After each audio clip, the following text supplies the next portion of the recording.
everyone. Welcome to Higher Ed Matters, MediaCross's podcast, where we talk all things higher education marketing. I'm Jessica Sachere, and with me today is our Associate Creative Director, Jody Bivens. Jody and I, we follow all kinds of higher education marketing forums and conversations online. And one of the things we see often come up is how do we approach filling our photography repository with, if we have some, if we have none, photography to help tell our story from a college brand or campaign perspective. So we thought, let's invite our good friend, John McKeith of John McKeith Photography, who has decades and decades of experience doing just that. So thanks for joining us, John.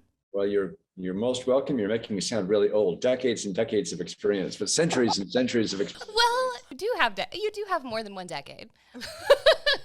I really do. About 3.5, maybe, kind of something like that. Great to be here, and great to be with you all, at least virtually, and I'm looking forward to it. One of the things that we often hear from colleges and universities with respect to photography or even videography is that it's too expensive. But how do you help colleges and universities understand the value of investing in good photography? I've truly run into some situations where people are say, look, we've got students with iPhones. That's all we need. And from if you want your whole marketing campaign to look like an Instagram page or like a Snapchat page, I suppose that can work. But it harks back to the idea of what is the story you want to tell. And once you step into that realm of more serious marketing, more targeted marketing with a specific agenda, with a specific goal, with a specific story that you want to tell, then you've really graduated beyond students running around with iPhones. And you start to create the images that tell the story. For people who understand how to use photography in a marketing campaign or a fundraising development campaign, rarely do I hear from them a concern about how much it's going to cost. We need 2 days of photography. This is what we need to get, and this is the audience we need to reach. They get it. I think a lot of it comes down to education. How do you use photography? We all understand that, the old saying, a picture is worth 1,000 words, but really, what does that mean? How are you using it? How are you reaching a target audience? And I think it kind of goes back to that. And once people understand what they're trying to achieve, then they start to understand the value of that photography. Mm-hmm. Can you talk a little bit more about how you help in terms of, you need 2 days of shoot? Like, how do you help a client figure out what kind of setup that's going to look like in order to have a great shoot and get the images that you need? It's a team effort. The bottom line is, what is the story? What is the story we need to tell? And if it's about a new program, a new cybersecurity program or something like that, well, that's going to start to dictate how we're going to set this up. And the analogy might be, if you're taking a tray or a plate down a buffet line, and you take a little bit out of each tray of food, then by the time you get to the end of the line, you may have an entire mountain of food on your plate, but who knows what it is, and there are no unique tastes, no unique flavors. Better to approach a photo shoot with an idea of where you need to go. And Jody used to say, it may be overall view, in which case then we're going for some wide shots of campus. We've got some students to work with, and we can touch on that in a minute. We're in some key classrooms, we're in front of some great buildings, and then we can start to really give the 1 minute or 2 minute tour of campus to a prospective student, the proverbial elevator pitch, and kind of give them a flavor. But then and once you get that done, then maybe you can start to drill down. We talk about specific programs, or maybe overseas programs or hands-on learning and experiential learning, all that kind of thing. And we can kind of drill into that. Yeah, John, I'm really glad you say that, because I think one of the things that when you're thinking about like what kind of imagery to capture goes back to what you said earlier about trying to tell the story. Because I love your analogy of this buffet, because I've definitely seen photo repositories where you have like, oh, we have a ton of everything, but everything is shot the same way. There's no in-depth, they didn't mine into like any one experience. Like, is it the student story that we're telling? Is it, the campus story that we're telling? Is it even just something like this one classroom, like this one classroom experience that we're telling, as opposed to a smattering of every class that you have. And I think that it's truly imperative to think about before you go into shooting, what am I trying to say? How am I going to need these pictures to work for us so that we can, with our overarching marketing plan, make sure that we are saying what we want to say, and making the most of the time that we have to capture those images, so you're not left with like thousands of photos that really don't say much. Right. Exactly right. At this point, there have been so many pictures taken on various college campuses around the country. Most everyone knows what a classroom looks like. Most everyone knows what a residence hall looks like, and the dining hall, and okay, we've got that. We probably need to get a few images of that just to make sure we have them. But let's really start to drill down a little bit if we're talking about a specific program. One of the things that I like to do when I'm shooting is to play the part of the student, because my lens is really the eye of the prospective student. To use the literary analogy, I want to be first person right there in at the lab table, not third person omniscient where I'm sitting way back kind of watching the lab. I want to partake, and I want to take that prospective student with me and move in close. And I'll be shoulder to shoulder with some of the other students that are right around the table, or standing right next to the professor, and really in their space, just as we all are when, again, to use the lab analogy, just as we all are when we're in a lab, standing right next to each other. And then you start to show that prospective student what it's like to be at that table, or to be doing that bit of that experiment with the electronics. I think that's so key. We regularly talk about, when we're thinking about how to approach something like a campaign, like how can we get a student to imagine themselves here, at your school, in your class, as part of your program. And really, I love to hear that's your approach, because when we try to think about that from like how do we tell the story, and how do we write the best thing, and how do we express the true authentic experience the students have on campus, and you really can't necessarily shoot that if you're not right up in there with the students and getting it from their perspective and doing it through their lens, because otherwise it just looks like an observer looking from the outside in, and you really don't get that authentic student story. That's right. The students, very often the students and the faculty are my very best directors, my very best art directors. They have the unique insights into what they are doing, and maybe, again, to use a lab situation, they've got the insights and the enthusiasm about that experiment, and I need to be able to capture that enthusiasm. So more than just photographing the lab itself, or the students, or the hands on a little piece of equipment, I need to be able to photograph, in other sense, the energy in the room and the enthusiasm in the room. And if I can convey that to the prospective student, as well as showing them from the student's standpoint what's happening, well, then we've got something that becomes more interesting. And that's where, frankly, the average shot on the iPhone starts to fall down, because people are kind of standing back and just taking the pictures with the iPhone. Yeah, when we've been on shoots together, John, before, this was something that you sort of taught me, because we would be in one particular scenario, even when we've put together kind of the timeline and the schedule, and I've been like, do we really need like 30 minutes or 45 minutes in this one place? Don't like how much time do we need in a particular room or scenario? And what you showed me through shooting a particular scenario or a group of students or a classroom, whatever it might be, that you're doing all the things that you've already talked about, right? Like you're trying to capture that energy, you're trying to use the point of view of the prospective student, but you're also shooting for a versatility of that same shot so that you can then use that image of that classroom in so many different ways, which also helps people like Jody who are actually using the photography, the end user of the photography. So tell me a little bit more about that kind of setup and what you would recommend if clients or marketing teams are kind of struggling with how they kind of put their shoot together. An example of a I was in an art studio recently photographing, and it was a good looking studio. It was fairly modern, lots of big windows, lots of light. So I started off by taking just some wide shots to establish the scene.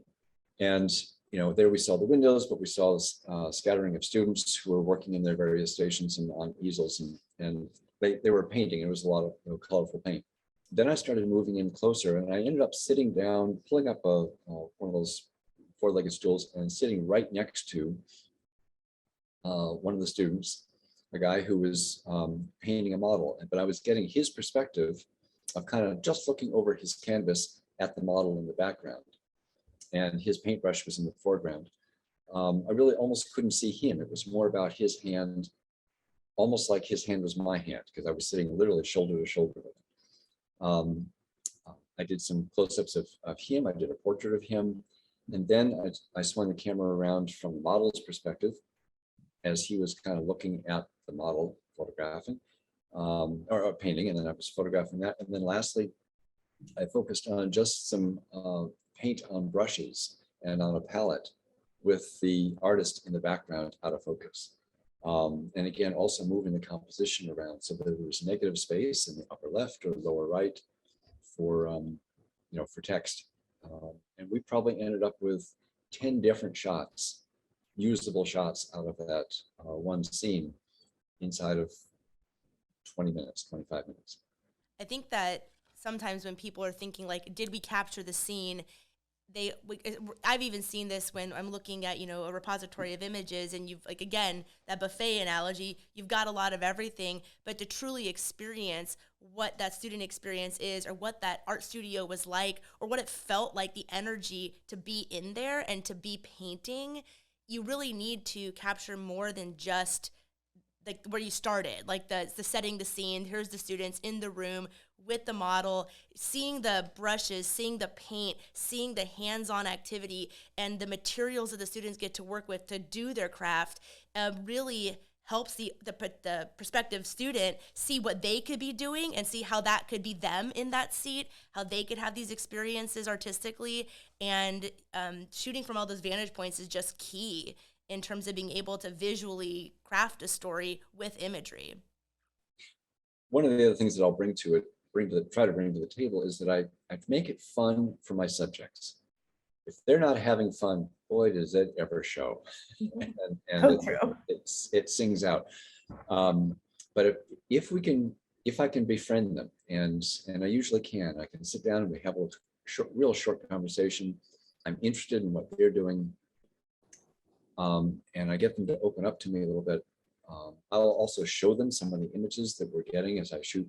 I often will shoot to a laptop for reference, so they can see some of the images. They get excited, and suddenly their energy just starts to go up and up and up. And we're now photographing someone who's really enthusiastic about their work and about sharing with me and ultimately with the prospective student, what they're doing, what their life is like on campus. And that starts to really convey. And it's that energy that comes from our subjects. And it only comes from them if we're having fun together. If I get to know their name, and if we're playing together a little bit. Just to revisit too, the versatility, or the importance of the versatility of the kind of shots that end up on your shot list, right? Like you kind of make this short list of those goals, And then within that particular shot, there are multiple perspectives of a particular place or space. It really comes into, when that comes into our doors, in terms of putting together brand or campaign kinds of concepts, it allows us so much more kind of freedom to really deploy like a much stronger multi-channel marketing campaign. If we were to take the art studio, that we're selling some new art program or art, like some kind of collaboration with a local museum or, whatever it might be, right? But if we were to take that, your approach to shooting that one instance, being able to use a variety of the same scenario and use it on a website or a landing page, plus a digital campaign, plus a print piece without having to use the same photo, which is sometimes what we have to do, right? Because we've got that one art student, right?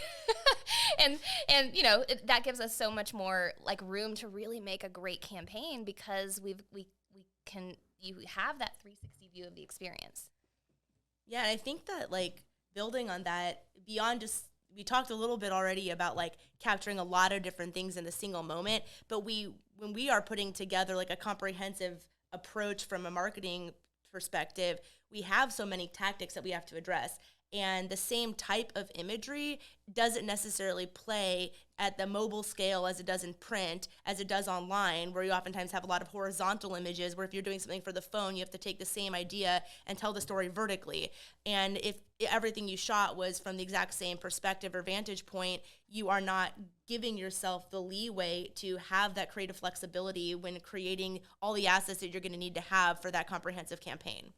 I was actually just on the phone earlier this morning with a client, and she is new in the position, and she was asking a lot of these same questions. One of the key points that I had to mention to her is diversity, and diversity is huge. We're going to make sure that we get a good balance of gender diversity, of minority students on campus, and looking for a good mix. And there is that old adage of three in a tree, where somebody on a campus will take their white student, their Asian student, their black student, and put them together on a tree like they've been best buddies for years. It's pretty obvious what they're trying to do. I think a much better approach to that is let it be random. Yes, we do need to pay attention to it. And this is another important reason to be scheduling and really doing our pre-production work with the photography. But if we can identify some classes, if we can identify some groups of people where there is a mix, and we just start picking them up randomly, at the end of the day, we'll have a pretty good balance. I think that's a great point, because one of the things that we hear all the time is that we want everything to feel very authentic. Well, three in a tree doesn't feel authentic because it feels staged. And I think one of the things that's important to think about is that this random approach that you're speaking of really does end up working well, because let's just say you have a brochure and you have the opportunity for 5 or 6 photos. You don't need every single possibility for diversity in every single photo, as long as you are throughout the brochure expressing the range of your student body. So it's okay if you have like a mix and match of who's in what photos, as long as the overarching story that you're telling is comprehensive of the overall viewpoint that you want to put forward, or is authentic to the student body you have or the student body that you want to have. I just think that like everything that we are doing, I mean, we never set out to create a campaign or a piece where it feels inauthentic. And when you have subjects who are clearly, it goes to what you said earlier, John, enjoying themselves, present in the moment, being who they are first and foremost comfortable in the situation and enjoying the experience with the photographer, it shows in the pictures. And so it truly isn't about setting up all the perfect lighting. It's like, okay, move everybody over to a window and get as best daylight as you can and try to capture the real moment that people are having, because that is going to be far more effective than the perfect shot in whatever we're putting together. Yes, and going back just to one of your earlier first questions about trying to define the value of photography. I think we're touching on a lot of the elements of that. It's the diversity of the images, the authenticity of the images, the ability for the image to take somebody and encourage them to become part of the group, kind of to bring them in. And that's becomes the perspective of the lens and the camera. And again, the energy. If people are really having fun around me as the photographer, and if we're all having a good time together, it's going to show. When we're doing that, though, if we can at least send out some encouragement to have students wear bright colors. You know, if we have students wearing some kind of bright color, it could be anything. Don't have everybody wear a t-shirt with the name of the school written over the front. Just talk about looking staged. Yeah. I have seen that Get a so little many trouble with times, that. John. It's like so many But- times where everybody's got the shirt on and it's like, you have school pride, but not that much. It also makes it really hard to use sometimes. Like if you have to flip the picture, then it's backwards Yes, on a the t-shirt. words are Yeah. backwards. Yes. Yep. One or two are fine. We can certainly work with it, but let's keep the school swag. Not, Reasonable. yeah, to a minimum, to a dull roar anyway. But bright colors for sure. If it's a biking campus where students are often on bikes, bring bikes. If their dog's on campus, bring your dog. I mean, let's again make it real. And by sending out those messages, we sort of encourage that reality and that diversity, because we never quite know who's going to walk through the door, and that's okay. Oh, the other t-shirt related note is also not wearing another college's t-shirt, because that's also happened. Or a giant brand. Yeah. What other lessons, good lessons learned, have you gained over the years? Well, I think the biggest thing is and I said this at the top, it's a team effort. When I'm on campus, if I'm there just alone, or if, say, we're all working together, if we have somebody from the marketing or admissions office, depending on what the structure is, who really knows the campus, knows how to get around, knows where all the rooms are.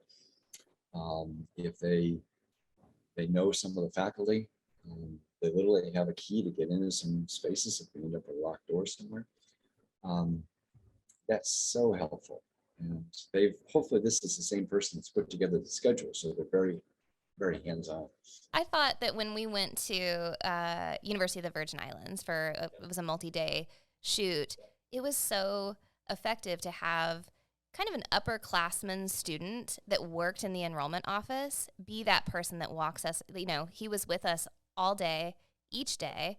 And not only did he know the campus really well, he also knew a lot of people, and a lot of people knew him. And just him by being, with this group of mysterious marketing, people were like, what are you doing? And he was like, we're doing this photo shoot. If you can't be part of it today, come back tomorrow. He helped us just the whole time recruit people to come out to our different scenes that we were trying to shoot, and but also just had that way around, knew exactly where the best res halls were, or where some really beautiful landscaping might be. Kind of helped us figure it out as we went. Person who needed to be there either forgot or didn't come or whatever, and so our contact got on the phone, and within 10 minutes he had 2 or 3 friends to show up. And then later on he called the security. We got up on the roof of that residence hall and shot both ways out over the water and then onto campus. Those are the kinds of things that you can't always plan, but having a really great positive working relationship on campus, they truly open doors. For sure. I think you guys just touched on 2 things that I think are just super important, or to consider in general. One is the student involvement, because again, we were talking earlier about how to speak through the student lens and how to make sure that we're capturing that authentic moment. But when you have students involved, both in terms of your talent or your models, whatever you want to call them, or as well as the ones guiding you around campus, and they're able to speak to their experience in a way that somebody who's just on staff can't necessarily do that. And then the second part being the flexibility. Some of the best moments when you're on set can really just be the moments that you didn't anticipate. You can have the best, most down to every 15-minute shot list, but leaving room to capture just those impromptu things that occur, or the being flexible to be like, oh, well, we don't have this person, but we have these people, or this is happening, we didn't anticipate this happening, really lends itself to getting just a wider variety of shots that really do feel real. Yep. Yep.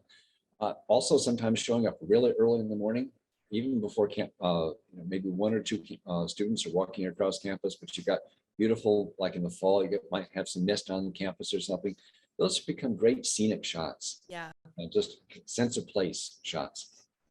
But that's actually great to think about, because one of the things that I struggle with sometimes in design work is when every single picture has a person in it, because then it's really hard sometimes to set copy on top of it because you don't want to cover up somebody's face or what they're doing. Those sense of place shots are really kind of like breathing room in terms of like putting together imagery in a campaign. And they when you pair those with the student moments, you really get this like really comprehensive full story. Yes, exactly right. On the other end of the day, evening, twilight, maybe there's a little bit of cobalt blue left in the sky, campus lights are on. It might happen naturally, or again, we might have a group of students with us, where we have a group of students just kind of walking down the sidewalk. And I shoot on a tripod with a real slow shutter speed, so the students kind of blur a little bit. So it's not about any one individual, but it's about, the beautiful campus. It's safe on campus at night. It doesn't, it's not a dangerous place at all. So it sounds like, having a specific goal in mind, at the very outset in terms of what is that story that you want to tell. Focus a little bit more from a shot list perspective on your differentiators instead of course, your wide campus shots, your early morning. But when you're really getting into the nitty gritty of the shot list, what are the pieces that are going to be truly unique to your campus and no one else's? Play the role of the student in terms of when you're on set looking at a particular scenario. Certainly spending time to get versatility of that shot for the benefit of the marketing team that then uses those photos later. Certainly be authentic. That's a kind of a basic one. And have an ambassador / ally like with your team that is a campus person. I personally thought it was great to have a student, certainly a staff member as well. But those students do such a great job at getting their friends around the table. Did I miss anything, or is there anything? Yes, you missed a very important part. Yes. Have fun. Yes. It is fun. It's awesome. We all get to meet really cool people, really interesting students, interesting faculty, interesting staff. We see things that, a lot of people don't really have the opportunity to see, and we become the ambassadors of those opportunities. And we're sharing those opportunities with prospective students. And we become the liaison for that in a very visual way. I also think I'm going to have to steal ambassadors of the opportunity. I Or of really opportunities. like I really like that. Makes me feel like that feels like a good way to describe our jobs too. No, when you said that, I was thinking to myself, that is actually really one of the things I like most about this job, is that you get to work with fun people who are truly enthusiastic about their institution and enthusiastic about the experience. And if we're doing it right, we are capturing that. And if we're doing it right, we are able to speak to that just in our day-to-day. And it's one of the things that makes working with higher ed just really rewarding. Absolutely. And you asked me way back at the beginning how I got started in this business. And as I started to work with colleges and universities and with students, I realized I'm just surrounded by these really cool people with great energy and great ideas. Why not? This is I can make a career out of this. Let's do it. So I think we're all really lucky to be in the kind of business that in careers that we are. I agree. John, any last words for our listeners in terms of photography and photo shoots? Invest in good photography, however you do it and with whom you do it. Doesn't matter. Just invest in good photography and put the work into it. It's not going to be an investment you regret, I don't think. Not at all. Well, John, thanks so much for joining us today. It's been a pleasure to connect with you, and I hope we get to do another photo shoot sometime soon. I look forward to it. The pleasure is all mine. And thank you again, both for the time and the opportunity.